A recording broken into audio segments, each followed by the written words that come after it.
Hello दोस्तों, कैसे हैं आप सब। उम्मीद करती हूँ आप बहुत अच्छे होंगे। आज की इस वीडियो में कवर करेंगे नेक्स्ट प्लेटफॉर्म्स को महाराष्ट्र के ऊपर ही।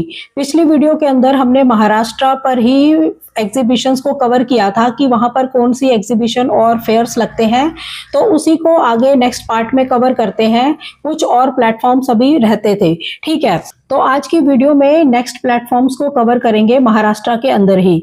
तो पहला प्लेटफॉर्म है महाराष्ट्र स्टेट और डिस्ट्रिक्ट लेवल हैंडीक्राफ्ट एग्जीबिशंस। इन एग्जीबिशंस को स्टेट और डिस्ट्रिक्ट लेवल पर कवर किया जाता है, यानी कि स्टेट और अलग अलग शहरों में इसको कवर किया जाता है। ये कोई एक फिक्स्ड प्रोग्राम नहीं होता, ये छोटे छोटे सरकारी मेले होते हैं, एग्जीबिशंस होती हैं जो हर जिले हर डिस्ट्रिक्ट के अंदर समय समय पर लगती रहती हैं। ये लोकल लेवल पर ही लगाए जाते हैं, यानी डिस्ट्रिक्ट लेवल है तो लोकल लेवल पर ही ये लगती हैं एग्जीबिशंस। अब बात करते हैं कि ये जो एग्जीबिशंस होती हैं इनको कौन लगवाता है। डिस्ट्रिक्ट कलेक्टर ऑफिस ये लगवाते हैं, रूरल डेवलपमेंट ऑफिस इनके थ्रू लगती है, वुमेन एंड चाइल्ड डेवलपमेंट के थ्रू लगती हैं, या उमेद अभियान वहां पर चलता है एक महाराष्ट्र के अंदर, उनके थ्रू लगती हैं, या जिला परिषद और पंचायत के थ्रू लगती हैं। यानी कि डिस्ट्रिक्ट लेवल पर लगती हैं, ये अलग अलग शहरों में लगती है, तो इनके द्वारा ऑर्गेनाइज किया जाता है इसको। यानी कि सरकार प्लस जिला के जो ऑफिस होते हैं हैंडीक्राफ्ट के, वो लोग मिलकर इसको लगवाते हैं, ठीक है। अब जानते हैं इसकी डेट्स के पैटर्न कि ये कब लगते हैं। इसकी डेट तो कोई फिक्स नहीं होती, लेकिन एक पैटर्न तो होता है। जैसे कि जनवरी से मार्च के बीच में ये लगते हैं, फिर अक्टूबर से दिसंबर के बीच में ये लगते हैं दिवाली के आसपास। ये इसका पैटर्न है। डेट फिक्स नहीं होती, वो आगे पीछे हो जाती है, लेकिन मंथ के पैटर्न यही रहते हैं, ठीक है। कभी कभी लोकल लेवल पर इन एग्जीबिशंस के जो टाइम होते हैं वो अलग अलग भी होते हैं, ठीक है। मतलब कि अलग अलग शहरों में अलग अलग डेट्स और टाइम हो सकता है। अब जानते हैं कि यहाँ पर स्टॉल कौन कौन लगा सकते हैं, यानी कौन पार्टिसिपेट कर सकता है। अगर आप हैंडमेड या हैंडीक्राफ्ट आइटम्स में काम करते हैं, ये प्रोडक्ट बनाते हैं, तो आप तो कर ही सकते हैं। नंबर 1 पे है हैंडमेड प्रोडक्ट जो बनाते हैं वो पार्टिसिपेट कर सकते हैं। हैंडीक्राफ्ट आर्टिशंस जो है वो पार्टिसिपेट कर सकते हैं। वुमेन सेल्फ हेल्प ग्रुप के लोग वो कर सकते हैं। घर से काम करने वाली लेडीज जो कोई प्रोडक्ट बनाती हैं वो पार्टिसिपेट कर सकते हैं। स्मॉल लेवल पर सेलर्स होते हैं, जैसे कि सोप बनाते हैं, कोई ज्वेलरी बनाता है, कोई पेंटिंग्स बनाता है, डेकोर की आइटम्स बनाता है, ये लोग पार्टिसिपेट कर सकते हैं। अब जानते हैं कि यहाँ पर डॉक्यूमेंट्स क्या क्या रिक्वायर्ड रहते हैं। आधार कार्ड आपको चाहिए होगा, एक फोटोग्राफ आपको चाहिए होगी, कि बैंक अकाउंट डिटेल आपकी चाहिए होती है, और प्रोडक्ट की लिस्ट आपकी चाहिए होती है कि किस किस प्रोडक्ट को आप बनाते हैं। इसमें जीएसटी या एमएसएमई का कोई डॉक्यूमेंट रिक्वायर्ड नहीं रहता, क्योंकि ये डिस्ट्रिक्ट लेवल पर फेयर लगते हैं। अब जानते हैं कि यहाँ पर स्टॉल की फीस क्या रहती है। तो गवर्नमेंट और डिस्ट्रिक्ट लेवल पर ये लगाए जाते हैं, तो इसलिए इसकी फीस जो होती है वो बहुत ही कम होती है, यानी कि 200 रुपए से लेके 1000 के बीच में इसकी फीस होती है। तो अब जब लगाएंगे आप तो आपको पता लग जाएगा कि आपको कितनी फीस लगी है। अप्रोक्सीमेटली मैंने आपको आइडिया दिया है, इतनी ही इसकी फीस लगती है, ठीक है। अब जानते हैं कि यहाँ पर हम अप्लाई कैसे करें। तो इसके लिए कोई ऑनलाइन वेबसाइट नहीं है।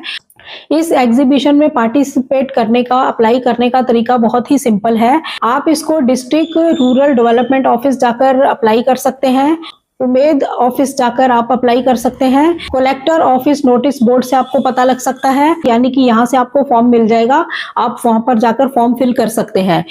वहां पर नेम की लिस्ट बनती है और स्टॉल जो है वो अलॉट होते हैं।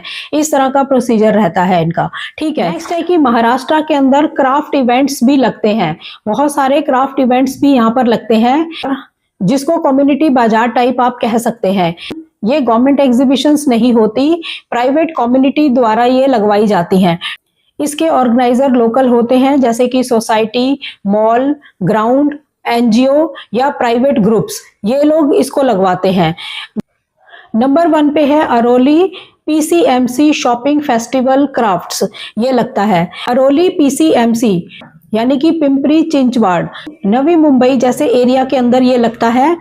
शॉपिंग फेस्टिवल की तरह ये होता है। यहाँ पर इस फेस्टिवल के अंदर हैंडमेड और हैंडीक्राफ्ट आइटम्स आपको देखने को मिलती हैं, और इसके स्टॉल्स आपको देखने को मिलते हैं। Exhibition plus shopping plus fun type ये होता है, यानी कि लोग यहाँ पर आकर एंजॉय भी करते हैं और शॉपिंग भी करते हैं। ये जो क्राफ्ट बाजार लगते हैं ये 3 दिन के लिए, 5 दिन के लिए या 7 दिन के लिए लगते हैं। अब जानते हैं कि इन क्राफ्ट बाजार के अंदर क्या क्या प्रोडक्ट्स जो है वो देखने को मिलते हैं। हैंडमेड ज्वेलरी देखने को मिलती है, हैंडलूम के कपड़े आपको यहाँ देखने को मिलते हैं, होम डेकोर की आइटम्स देखने को मिलती हैं, गिफ्ट आइटम्स आपको देखने को मिलती हैं, हैंडमेड सोप और कैंडल्स आपको देखने को मिलती हैं, फैशन एसेसरीज आपको देखने को मिलती है। यहाँ पर मिक्स्ड आइटम्स आपको देखने को मिलती हैं, ये जो क्राफ्ट बाजार होते हैं। तो जो लोग भी हैंडीक्राफ्ट में डील करते हैं, जो हैंडीक्राफ्ट का काम करते हैं, हैंडमेड में काम करते हैं, तो ऐसे बाजारों का अगर हिस्सा बनते हैं तो उनको वहां पर कस्टमर्स मिलते हैं और वहां पर अपना सामान वो बेच सकते हैं। तो इस तरह का बाजार जो है ये महाराष्ट्र में लगता है। अब जानते हैं कि इसके अंदर स्टॉल कौन कौन लगा सकता है। हैंडमेड प्रोडक्ट्स आप बनाते हैं, आप लगा सकते हैं। स्मॉल बिजनेस करते हैं, आप लगा सकते हैं। वुमेन्स हैं जो घर से काम करती हैं, कोई प्रोडक्ट बनाती हैं, वो लगा सकती हैं। न्यू बिगनर्स हैं आप, यानी कि अभी आपने स्टार्ट ही किया है, कोई डिजाइनर है, कोई प्रोडक्ट्स बनाते हैं, वो लोग लगा सकते हैं। इसमें एक्सपीरियंस की कोई जरूरत नहीं होती।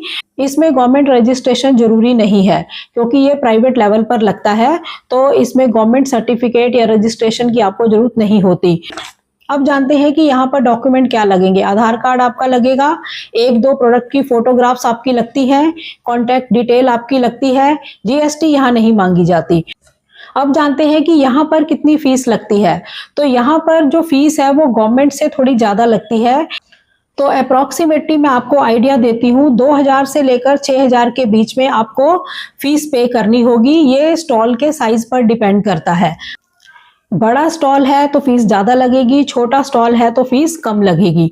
नंबर 2 पर है वीकेंड हैंडीक्राफ्ट मार्केट्स। ये भी महाराष्ट्र में लगती हैं, यानी कि वीकेंड के ऊपर कुछ हैंडीक्राफ्ट की मार्केट्स लगती हैं। जैसे कि थाने में, पूना के अंदर यहाँ पर लगते हैं लोकल बाजार। ये मार्केट सैटरडे संडे को लगती हैं, वीकेंड मार्केट बोलते हैं इसको, ठीक है। ये ओपन ग्राउंड के अंदर लगती हैं, पार्क में लगती हैं, सोसाइटी मॉल के बाहर लगती है। ये वीकेंड मार्केट होती है, ये हर हफ्ते भी लग सकती है और महीने के अंदर 2 या 3 बार भी लग सकती है, यानी सैटरडे संडे लगती है वीकेंड पर, ठीक है। ये मॉर्निंग से इवनिंग तक लगती है, यानी कि 2 दिन लगती है, सैटरडे और संडे। तो सुबह से लेकर शाम तक ये मार्केट लगती है, ठीक है। यहाँ पर हमें कौन कौन से प्रोडक्ट देखने को मिलते हैं, यानी कि यहाँ पर क्या क्या सेल कर सकते हैं। हैंडमेड ज्वेलरी आप सेल कर सकते हो, क्रोशे के बने प्रोडक्ट आप सेल कर सकते हैं, निटिंग के प्रोडक्ट आप सेल कर सकते हैं, पेंटिंग्स अगर आप बनाते हैं वो सेल कर सकते हैं, होममेड फूड कोई बनाते हैं तो वो सेल कर सकते हैं, स्मॉल गिफ्ट अगर आप बनाते हैं तो वो सेल कर सकते हैं। तो इस तरह की आइटम्स यहाँ देखने को मिलती हैं, यानी कि स्मॉल लेवल सेलिंग के लिए ये बहुत ही बेस्ट प्लेटफॉर्म रहता है, ठीक है। अब जानते हैं कि यहाँ पर सेल कौन कौन कर सकता है। आप बिगनर्स हैं, यानी कि अभी फ्रेशर्स हैं, अभी आपने प्रोडक्ट बनाना ही सीखा है तो आप कर सकते हैं। हाउस वाइफ है, कोई प्रोडक्ट बनाते हैं तो कर सकते हैं। स्टूडेंट हैं, इस साथ साथ कोई प्रोडक्ट बनाते हैं तो अब आप कर सकते हैं। पार्ट टाइम सेलर्स हैं तभी वो भी कर सकते हैं, और हैंडमेड आर्टिशंस हैं तब आप वो भी कर सकते हैं। अब जानते हैं कि यहाँ पर डॉक्यूमेंट्स क्या क्या रिक्वायर्ड रहते हैं अगर पार्टिसिपेट करना है। आधार कार्ड तो चाहिए होगा, कॉन्टैक्ट डिटेल चाहिए होगी और प्रोडक्ट की फोटोग्राफ्स चाहिए होंगी। अब जानते हैं फीस के बारे में कि यहाँ पर कितनी फीस लगती है। तो यहाँ पर भी फीस ज्यादा नहीं होती, 500 से 2000 के बीच में यहाँ पर फीस होती है। टेबल साइज के ऊपर डिपेंड करता है, यानी टेबल फॉर्मेट में होती है, यानी कि टेबल पर आप लगा सकते हैं इसको, ठीक है। यहाँ पर भी अप्लाई करने के लिए कोई गवर्नमेंट की वेबसाइट नहीं होती, आपको लोकल लेवल पर ही देखना होता है। जो लोग इसको ऑर्गेनाइज करते हैं वो इंस्टाग्राम के ऊपर इसका अपडेट देते हैं। इसकी जानकारी आपको इंस्टाग्राम से मिल जाएगी, फेसबुक ग्रुप से मिल जाती है, व्हाट्सएप ग्रुप से मिल जाती है। यानी कि जो ऑर्गेनाइजर होते हैं वो यहाँ पर पोस्ट डालते हैं कि ये प्रोग्राम यहाँ पर इस टाइम पर होगा, ठीक है।